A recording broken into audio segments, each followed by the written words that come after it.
في البدء كان الكلمة والكلمة كان عند الله وكان الكلمة الله.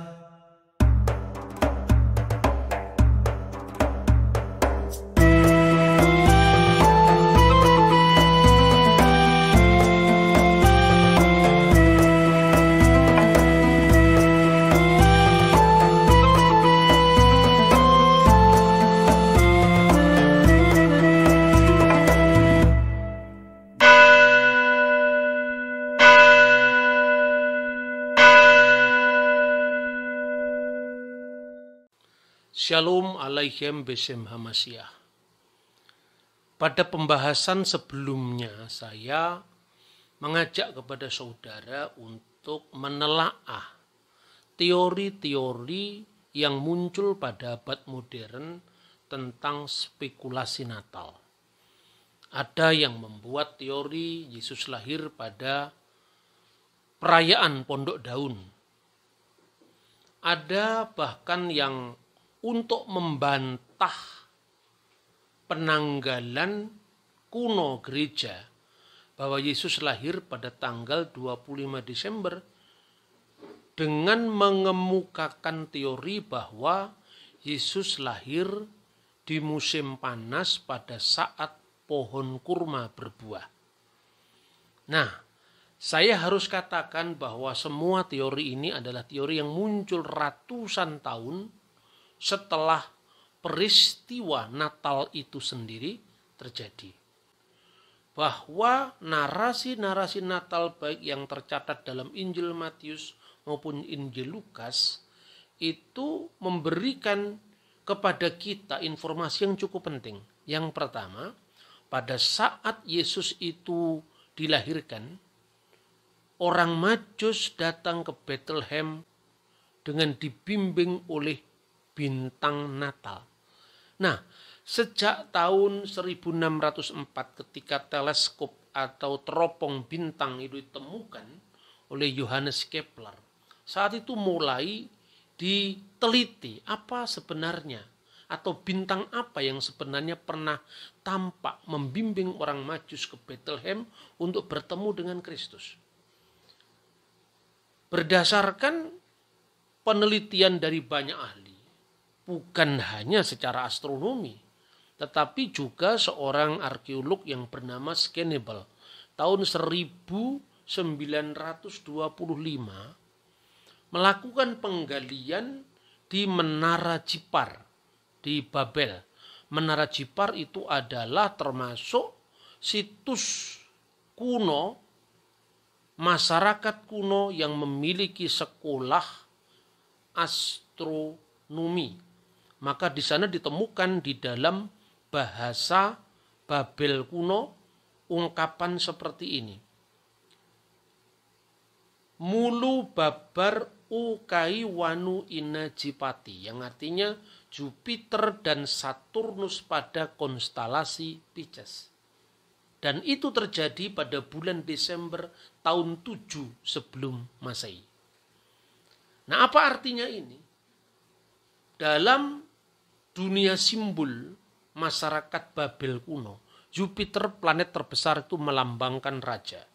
Sedangkan Saturnus itu adalah simbol bagi negara tetangga mereka, yaitu Israel. Negara Israel itu Saturnus. Sedangkan Pisces itu adalah hari-hari akhir. Jadi kalau dibaca, dan mungkin ini salah satu kemungkinan saya kira yang membuat orang Majus datang untuk mencari Yesus sebagai raja Yahudi, karena ungkapan itu bisa berarti seorang raja Yahudi telah muncul akhir-akhir ini. Itu dokumen pertama yang ditemukan dalam data arkeologi sekaligus didampingkan dengan fakta astronomi sejak ditemukannya teleskop. Lalu yang kedua, catatan gereja kuno sendiri. Clement dari Alexandria atau Santo Clement dari Alexandria sekitar tahun 150 mencatat bahwa bintang yang menampakkan diri kepada orang Majus yang membimbingnya ke Bethlehem itu disebut sebagai bintang nova, stella nova atau bintang baru. Dan bintang ini tampak pada bulan Maret atau April tahun 5 sebelum Masehi. Tidak hanya itu saudara-saudara, ada data-data pendamping yang menarik untuk kita bandingkan. Ya, antara lain itu adalah catatan dari Tiongkok kuno. Dalam sebuah ensiklopedia Tiongkok kuno yang dikenal dengan Chien Hansu, itu digambarkan begini. Pada tahun kedua periode Chien, bulan kedua, suatu Huixing muncul lebih dari 70 hari. Dan itu terjadi juga di bulan Maret atau April tahun 5 sebelum Masehi. Jadi banyak sekali fenomena-fenomena perbintangan yang muncul pada saat menjelang dan kelahiran Yesus. Bintang mana yang dilihat orang Majus itu? Ada banyak alternatif. Tetapi katakanlah, kalau orang Majus itu dibimbing oleh bintang, dan bintang itu yang dikenal dengan bintang nova menurut catatan dari tahun 150, yaitu Bapa Gereja Clement dari Alexandria, atau dia Haoxing menurut komet berekor dalam catatan Tiongkok kuno. Tetapi terjadi sekitar bulan Maret dan April tahun 5 sebelum Masehi.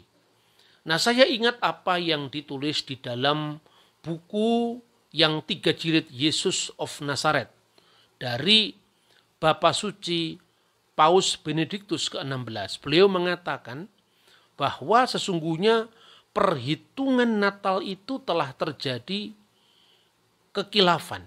Dan ini akibat dari kekilafan yang dibuat oleh seorang rahib sekaligus matematikawan namanya Dionysius Exiguus, yang menentukan bahwa Yesus itu lahir tahun 1. Padahal menurut catatan-catatan dari bapak-bapak gereja yang lebih kuno, misalnya Irenaeus, kemudian Hippolytus dari Roma, Julius Africanus, kemudian Epifanius dari Salamis, ternyata Yesus lahir beberapa tahun sebelum tahun 1. Makanya berdasarkan konjungsi 3 planet yang tadi disampaikan dalam penemuan menara Jipar atau bukti-bukti penelitian dari astronomi yang dirintis sejak zamannya Johannes Kepler, maka Paus Benediktus ke-16 mengatakan kemungkinan Yesus dilahirkan tahun 7 sebelum Masehi. Nah, sebelum kita lanjutkan perbincangan kita, saya ingin mengajak saudara-saudara untuk berpikir sejenak. Kenapa sebelum Masehi dan kenapa tahun ini disebut Masehi atau tahun Kristen atau Anno Domini? Tahun yang kita pakai sekarang ini adalah revisi dari tahun Julian yang ditetapkan oleh Kaisar Julianus. Dan itu pun juga revisi dari penanggalan yang lebih kuno yang disebut sebagai Ab Urbi Condita. Sejak berdirinya kota Roma tanggal 21 April tahun 753 sebelum Masehi. Nama tahunnya itu adalah Anno Urbis Condita, tahun sejak berdirinya kota Roma, 21 April 753 sebelum Masehi. Lama sekali. Kita tahunya 21 April itu hari Kartini, dan itu baru kemarin sore. Makanya kadang-kadang saya mengatakan orang yang suka mengkritik kalender gerejawi itu loh, sebetulnya bacaannya seluas apa. Jangan hanya membaca ensiklopedia Britannica dengan sok sekali mempersoalkan, skeptis sekali terhadap kalender-kalender gereja, yang sebaliknya justru itu kaya dengan dokumen-dokumen sejarah yang tidak pernah dia baca. Nah, itu saudara-saudara. Jadi ada terjadi perbedaan dalam menghitung tahun. Dan itu diakui oleh Paus. Tetapi jangan salah, Paus tidak pernah meragukan tanggal 25 Desember sebagai perayaan Natal gereja kuno sebelum skisma. Jadi baik gereja Ortodok, gereja Katolik itu semua mengakui 25 Desember sebagai hari kelahiran Yesus. Atau kalau menurut dokumen Koptik Didas Calia Apostolorum itu tanggal 25 bulan Kislev perayaan Hanukkah Yahudi atau bertepatan dengan tanggal 25 bulan Mesir keempat yaitu bulan Kiyah. Kalau sekarang ini ada perbedaan kenapa gereja Timur merayakan Natal tanggal 7 Januari sementara gereja Barat 25 Desember itu karena kekilafan menghitung kalender di gereja Barat. Dan orang dengan sangat mudah menemukan bukti itu. Kalender Gregorian tahun 1582 itu dari tanggal 4 Oktober langsung lompat tanggal 15 Oktober. Jadi ada 11 hari yang hilang. Kenapa hilang? Karena mula-mula begini. Ini memang rumit tapi harus saya jelaskan supaya Anda bisa paham apa yang saya sampaikan. Yang pertama, Paskah Kristen itu dulunya kan mengikuti Paskah Yahudi.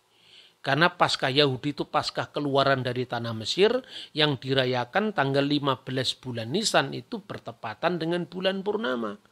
Sementara Paskah Kristen dasarnya adalah kebangkitan Yesus hari Minggu.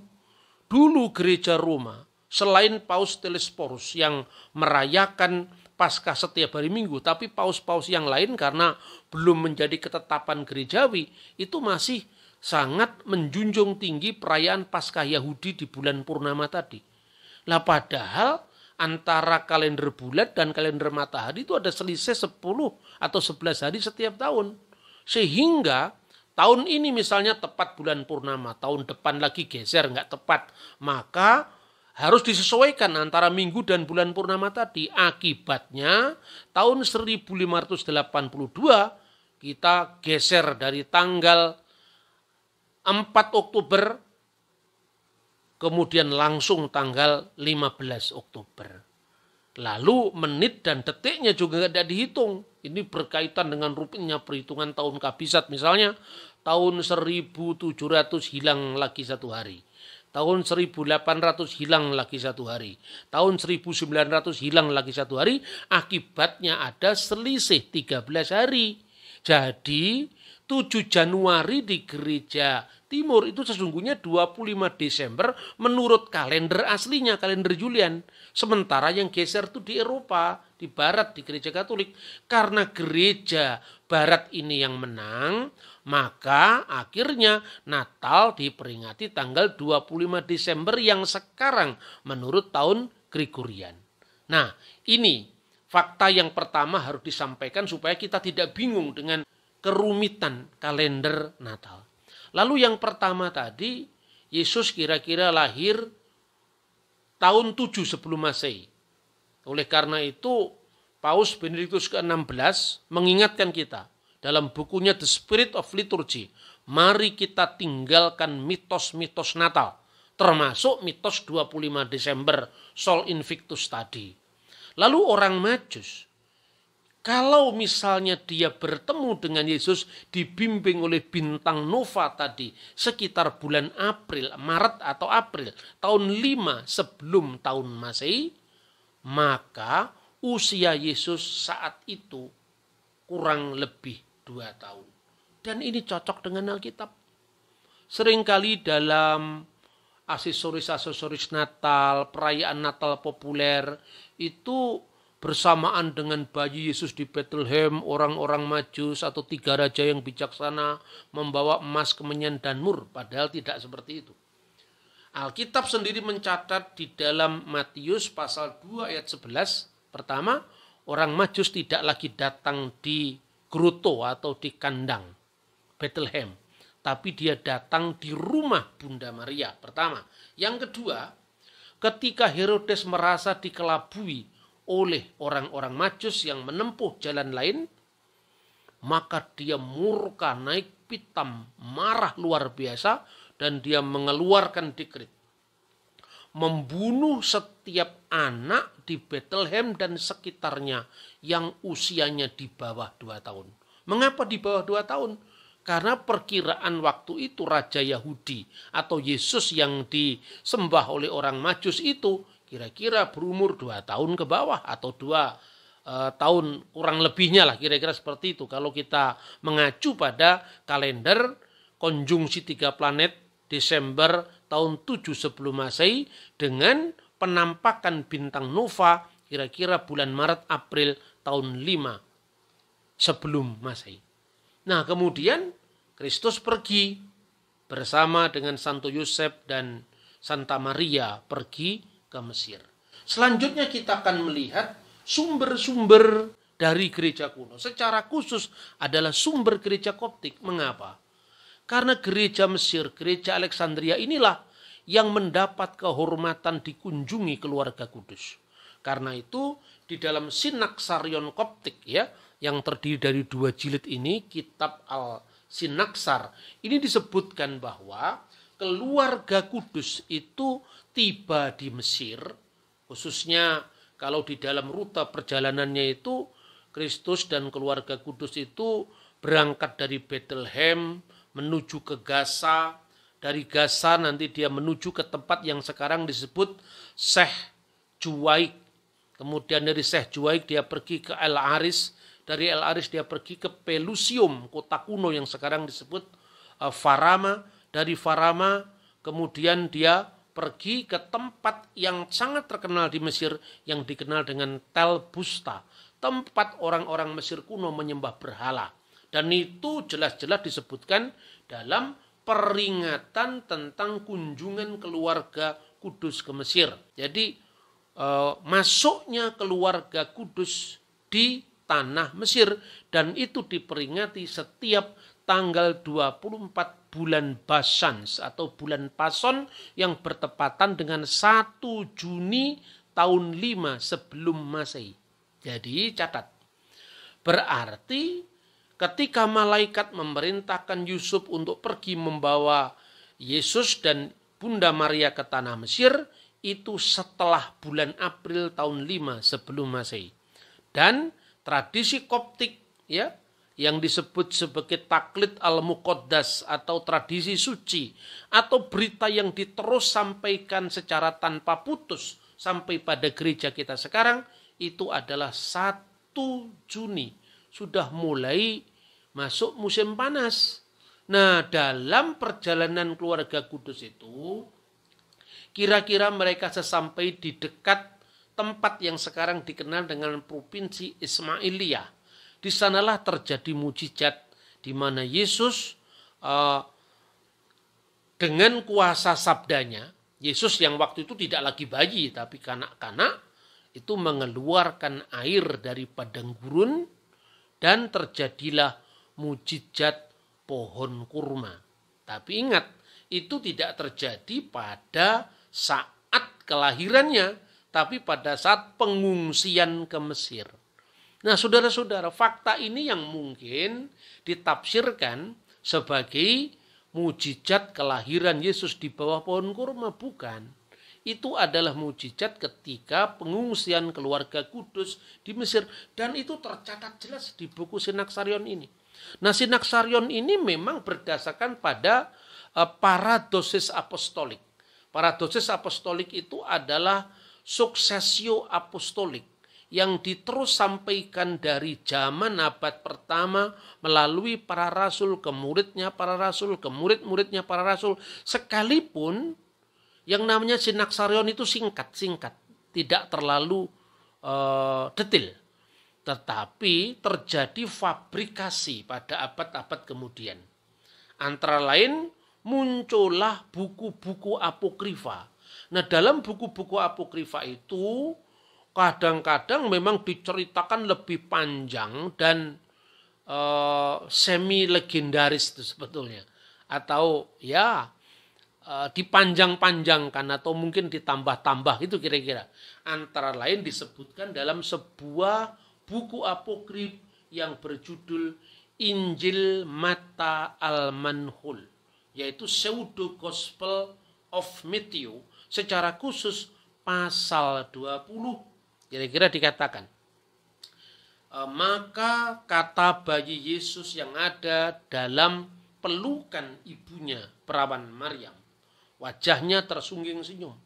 Lalu dia berkata ketika mereka kehausan di padang gurun tadi, wahai pohon, rendahkanlah dahan-dahanmu untuk memberi makan kepada ibuku dari buah-buah segarmu. Maka pohon itu mendengar dan menundukkan dirinya ke kaki Maryam.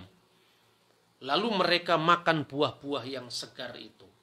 Setelah itu Yesus berkata lagi kepada pohon, angkatlah dirimu wahai pohon kurma, dan satukanlah dirimu dengan pohon-pohon Bapakku yang ada di surga. Dan Santo Yusuf, Santa Maria, dan kanak-kanak Yesus itu bersyukur kepada Allah karena mujizat terjadinya pohon kurma yang mengeluarkan buah dan mengeluarkan air yang memancar dari bawah tadi dengan penuh ucapan syukur.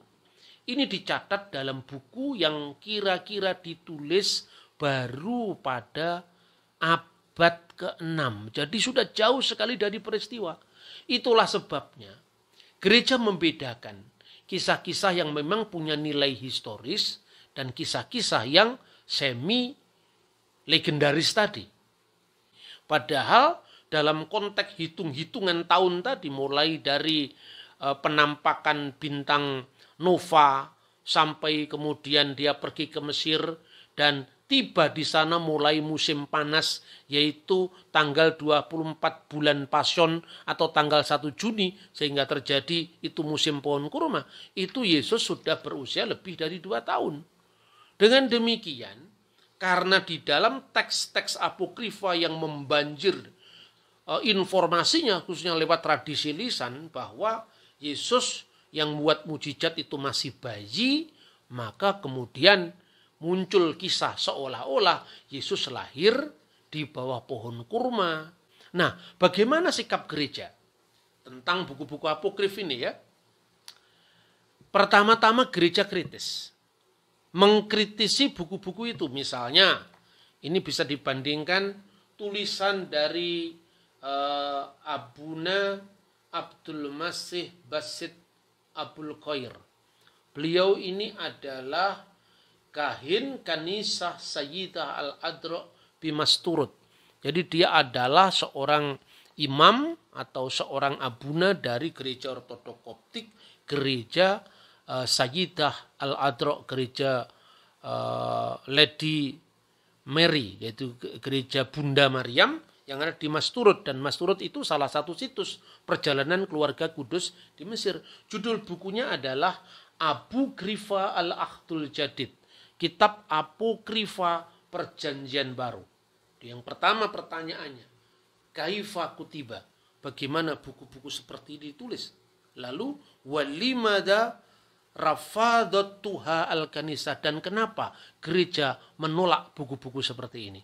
Jadi artinya apa? Ini adalah pengembangan, bahkan fabrikasi dari kisah-kisah yang memang sebetulnya itu pada dasarnya ada dalam buku-buku Sinaksarion, tapi dikembangkan lebih bebas lagi.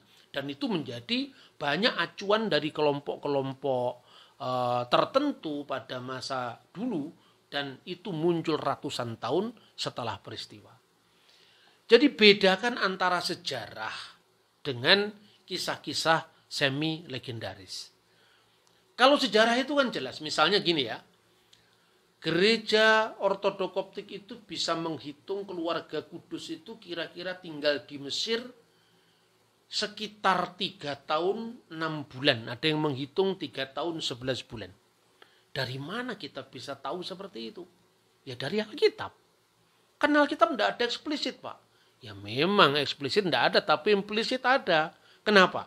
Karena menurut Injil Matius pasal 2 ayat 15 dan pasal 2 ayat 20, keluarga kudus itu diperintahkan untuk mengungsi ke Mesir sampai Herodes mati.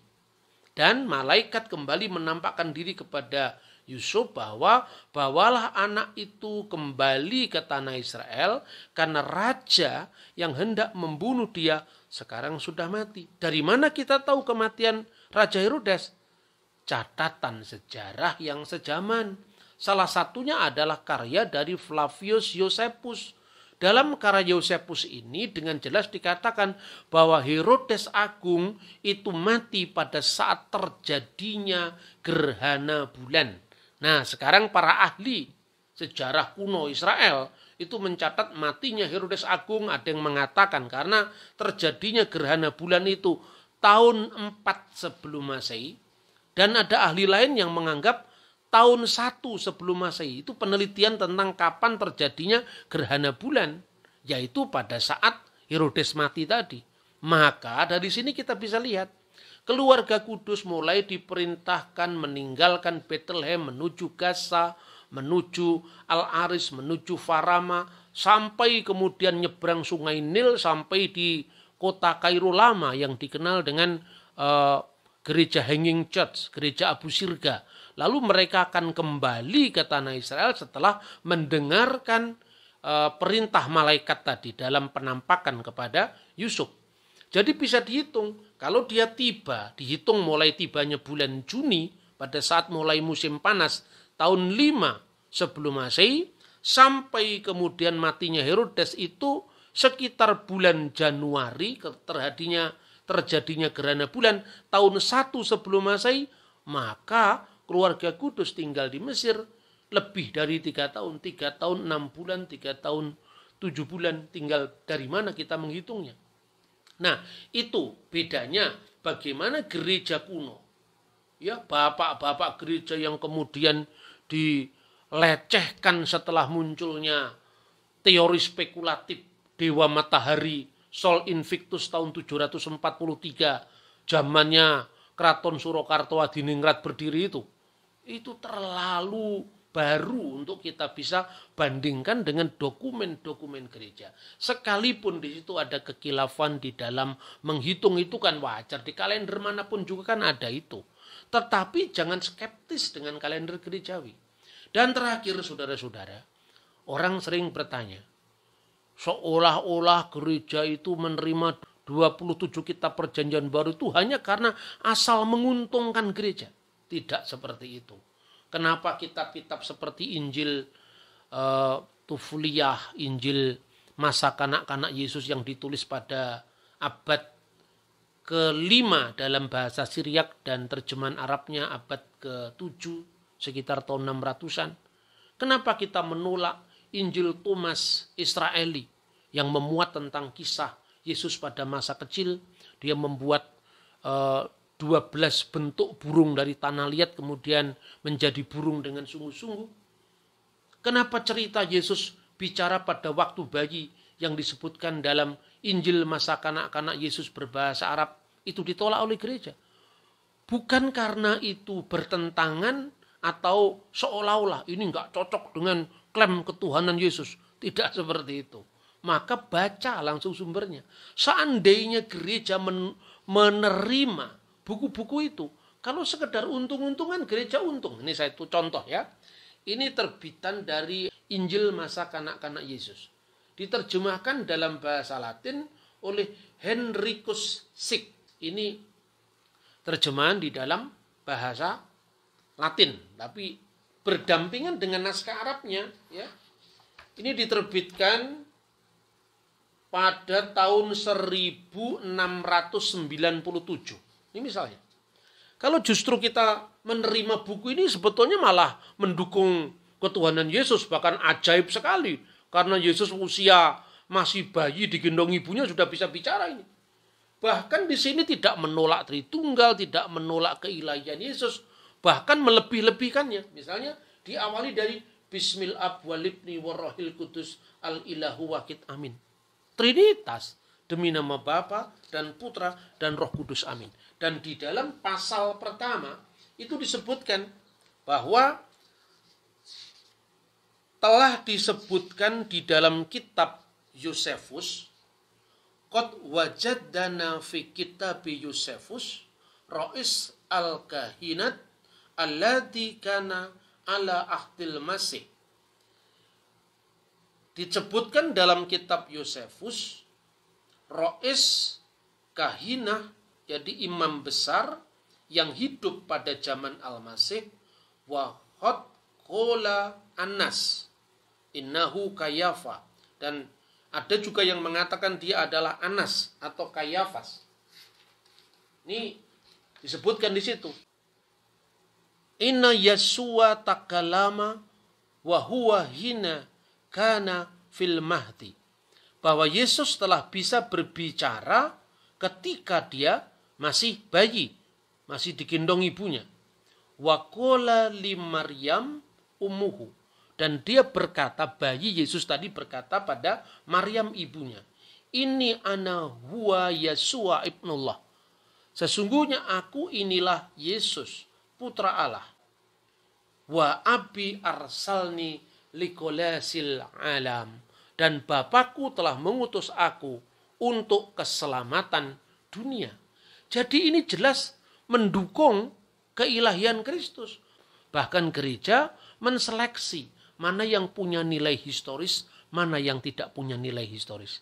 Tentu kalau kisah-kisah Sinaksarion berdasarkan taklid al-muqaddas, berdasarkan tradisi suci, berdasarkan cerita-cerita historis yang diterus sampaikan dalam jalur apostolik sampai zaman rasuli kepada gereja kita sekarang ini. Itu bisa dia percaya.